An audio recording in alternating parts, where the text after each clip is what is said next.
Right mate, Slimy here and welcome back to some more Spyro the Dragon. Now, as with the last video recording, what's it called? This video was recorded like in mid-September. Like I said, since then I had a lot of computer things going on, like, you know, redoing computers and well, it's not even just redoing, like getting new parts and everything for it. And as a result, a lot of like the stuff that I actually like recorded in of the original version of this video kind of, I guess, feels outdated because it was so long ago that I, you know, recorded all this.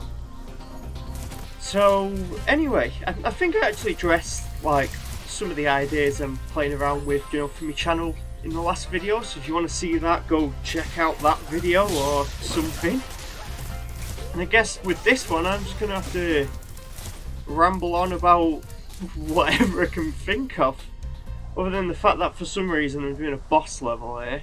I think I actually end up doing this one way too early, and I'm like, oh, I'm done with this area, and then realise, oh crap, I've not done the area with the hellhounds and that, which is a very iconic level. This level in particular, Jacques, is kind of interesting for its own reason. One thing that I do want to mention about this one, that I think I mentioned in the original recording, why did you do that? In the original recording of this, is that this track that's playing in the background, which is called Jacques, is also officially called Rain. It was actually released on Stuart Copeland's, like, an album that he did, which is kind of interesting. I think I just narrowly managed to squeeze up onto that legend I kind of wasn't supposed to. But yeah, whatever. I guess as some Smash players say, we take those or we take those or whatever. I don't even know why I'm bringing up Smash Bros. Probably to the Floating Islands, to be honest, but yeah, it has been quite a while since I recorded this. I think it was mid-September. Like I said, I think it was mid-September. And since then, a fair amount of stuff has happened. I've already said about the computer stuff. And the other thing that's happened was a Sonic game came out, which I still haven't got around to playing. And the other thing that happened was Mario RPG got released. Well, a remake for it anyway.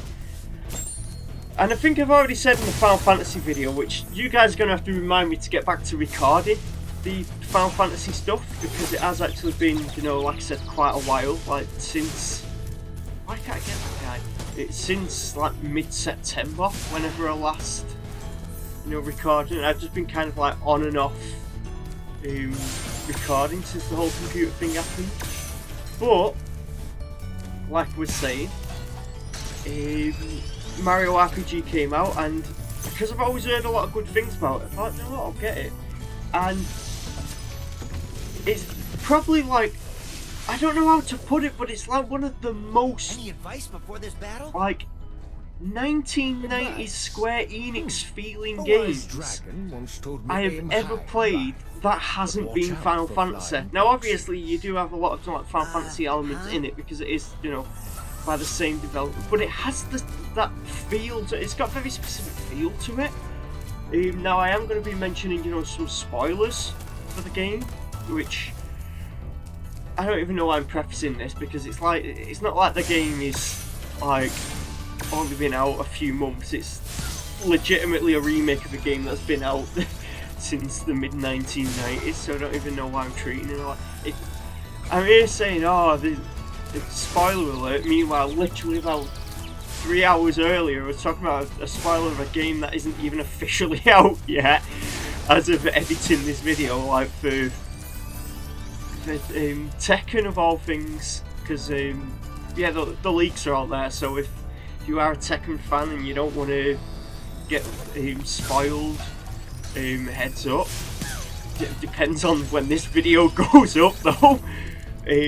And if you're a Tekken fan and you don't care about spoilers, so why was that guy like Gangnam Style and stuff? If you don't care about spoilers, then now you know what to look for. But yeah, I actually enjoyed Mario RPG a lot more than I actually expected, and if I wasn't Let's Playing Final Fantasy IV, like right now, well not like right now, but like right now as in I'm in the middle of still doing the Let's Play and I've still not got around to finishing it, but like that kind of right now, kind of reminds me of this really daft thing I said to Chaos like not too long ago. We were playing, I think it was Hylix or something. I have to get this up just because of how absurd it is. It's something that I posted on like a chat on Discord between like me and a few friends, but just some of the stuff that, because I might talk about Hylix in a while, I think, because Hylix 1 is one of the other things that I actually played through very recently. Like, yeah, I actually did play the second game before I played the first game, and it's just really really funny the thing that I said about it. I can't find it, but yeah, Mario RPG. I may as well talk about Mario RPG. I love having this dual screen set up because I can actively like look on Discord while I edit these videos, which is just great. But yeah, essentially what happens with the what's it called?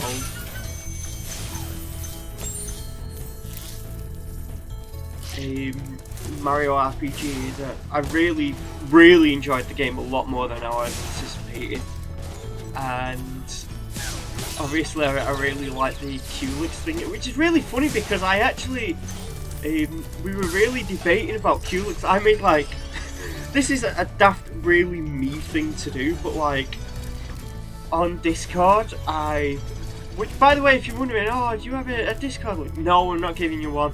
I have no Discord sorted out for the thing. These are just like for Discord between friends and stuff like that. But yeah, essentially we talked about, you know, like possible outcomes of like Mario RPG getting remade in like Culex. I said like the best possible outcome is that he comes back and he gets like, you know, like brand new remix of the Final Fantasy IV theme, and that he's they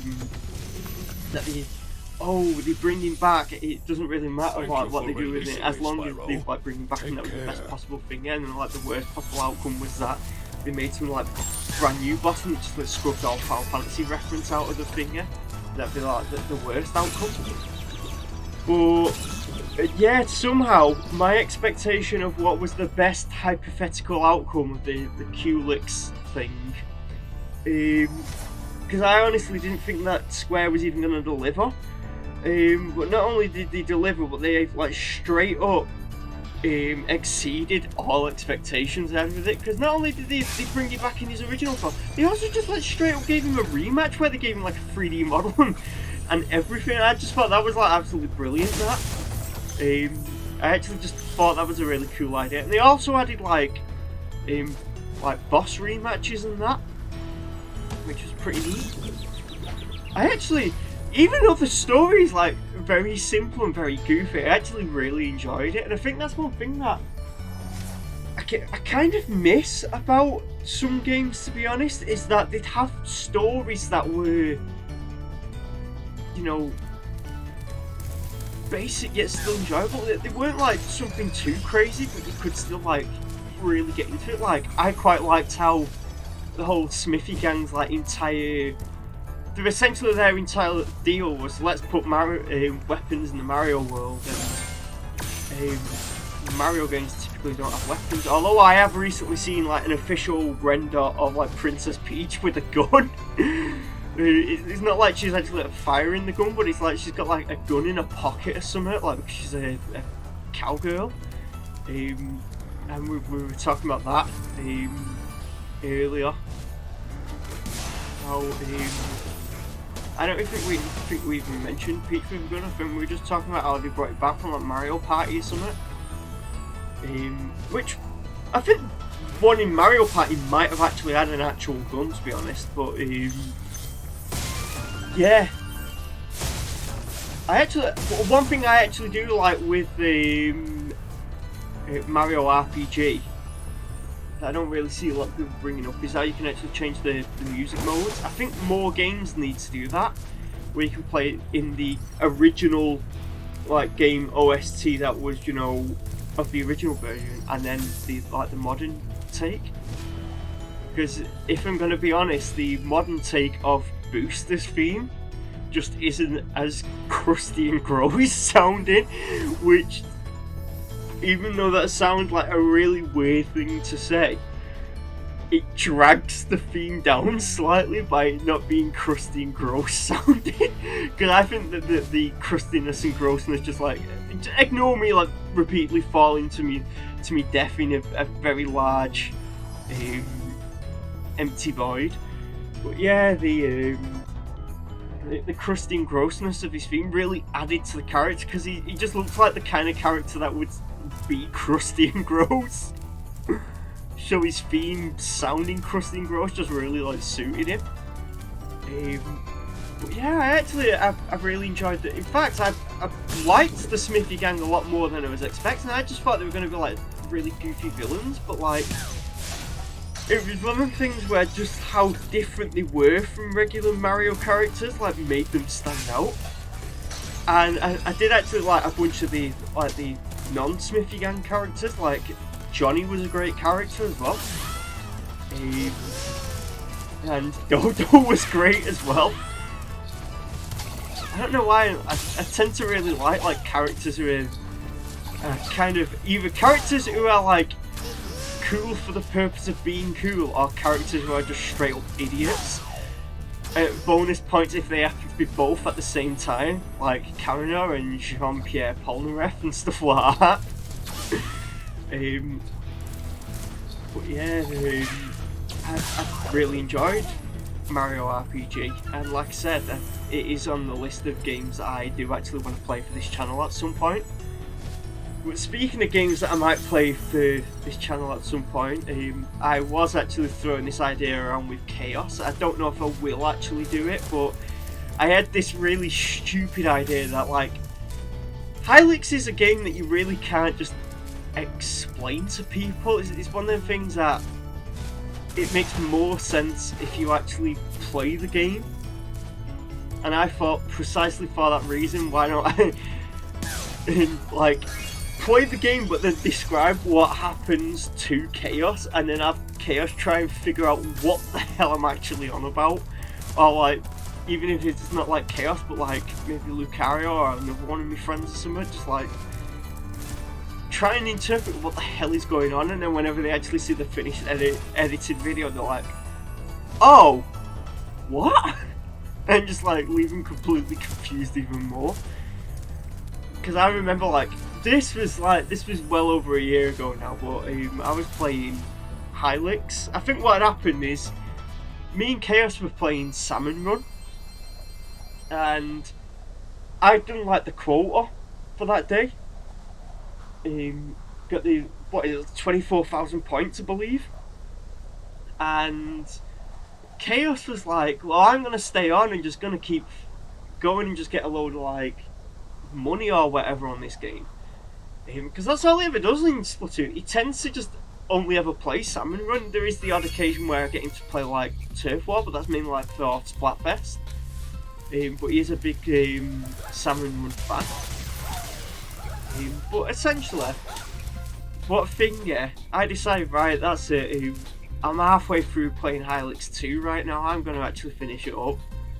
And I was just like in a voice chat with him, and I was saying some like really like confusing stuff that isn't that confusing if you've ever actually played Hylix 2, but it's stuff like I've actually got the quotes up here because we had to post them, because it was just like we were in stitches at him just because of how absurd they were. But I said, I got attacked by a sentient dishcloth. There's a banana going Mach 4 across the entire world. My new Mach 4s are broken or something. I can't move diagonally. The dishcloth like warped space-time and made me lag in real life. Not like real life real life, but like real life in the game, real life.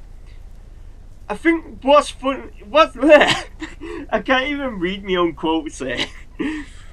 I think what's even funnier is the guy who's riding the Reddit Eggnog Creature says something like, "It ain't much, but it's honest work." Well, the good thing is my new metaphors are working again.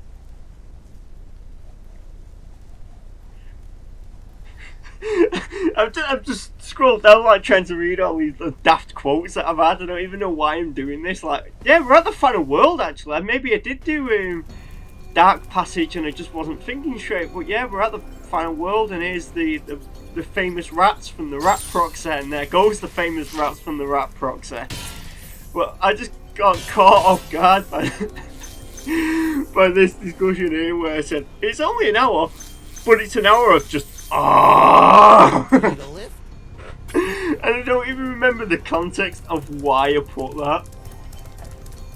But yeah, that was whenever I was playing Hylix 2, and it was just kind of describing him to Chaos, just all the daft kind of stuff that was going on in the game. And obviously, if you've ever seen like the art style of Hylix, it's world now, Spyro. I don't know how to describe it. Just, bring him on. first of all, reach the exit in each if you've not played Hylix, just go and play it. It's like I can literally just like dual monitors yet again coming in clutch. I can literally, while I'm editing this video right now, I can check it on Steam and I can tell you how much the game costs. So if you want to play Finger, if you want to play Hylix, it's like £2. And if you want to play the sequel, also by the same guy, Mason Lindroth, shout outs to him, the sequel is actually £12. I have no clue how this correlates, not correlates, but like translates to other currencies, but that's how much they are in British pounds. Because if you haven't gathered, somehow some people don't know this, and this like completely baffles me. I've been like, people have genuinely mistaken me for American somehow, and I don't get that because I'm not from the US. I'm 100% British. I don't know how I keep falling in the water though, but whatever. But yeah, Hylix. If you are genuinely interested in playing a really weird but fun RPG, literally go and just like check it out on Steam right now. There's two of them. There's the original Hylix, which is like, I think it's a RPG. There, I can't speak to the RPG Maker game, and it's what's it called? It's very short. Like I literally beat it in about 4 hours. It's also very weird, but it's weird in a kind of way that some people find it like slightly unsettling, whereas I found it just like downright hilarious at times. Like, what was it now? Whenever I fought the final boss, he said something along the lines of like, I have literally got the screenshot up somewhere. I can literally just grab it up on the other screen. Again, dual monitors yet again. But he just turns around and says, like, because half the text in the original Hylix 1 is like randomly generated. I think it's like legitimately took from like album cover names or something, and then just like randomly generated based on phrases in like album covers or so. I'm not even too sure entirely what it is. But yeah, the final boss turns around and says like, say your prayers and rock your fates, and I thought that sounds like some really Guilty Gear type thing. But yeah, what's it called? It is a really weird game, but it's like one of them ones where like some people think it's weird and slightly creepy, whereas other people think, yeah! I don't know any other way to describe it, but they'll just really vibe with the weird. He's really starting to worry about you. I'd be shaking but yeah, there's that, and then there's the sequel, which is, I think that's done in Unity. So it's like it's in a fully 3D environment, and all of the enemies are like fully animated and everything. There I go drowning again. And whereas like in the first game, the first game enemies were all like clay models and stuff like that. Well, they're more like clay models on top of like mostly like action figures. In the second game, they are actually like, I believe Mason modelled all of the characters and then like animated them in Blender. So they are like actual clay models, but then they've been animated in Blender. I think that was like a really similar like technique to what they did with early stop motion like CGI stuff. I think. Like I think like is it like called actually I can't even remember what it's called. It's either called something like Michael Crichton or Phil Tippett or something. I can't even remember, but it was just like the guy behind the original pitch of the Jurassic Park movies was going to be like a stop motion thing, and they had like actual clay models for the raptors, but they actually used the frames for the raptors for the basis of the actual CG raptors in the film, which is neat. But yeah, what's it called? So the second game's got like the story's more concrete. It is like there is a lot of like very big words in it for people who aren't like super familiar with the English language. So if you're hit with words like pneumatophore and tri-cushion seat and bathed in the celestial juices, and stuff like that, and that will confuse or bewilder you, or I don't know. There is that, but it is still a very good game regardless. Like I said, they are both quite cheap on Steam, which I believe is the only way you can actually get them. But like we're saying, if you're not too sure about actually playing them, like if RPGs aren't really your thing, but you just want to see how weird the art gets in the game, I do suggest watching like Vinny Vinesauce's thingy on at least, I'd say at least the original one, because I don't think he's done a concise edit of the second game.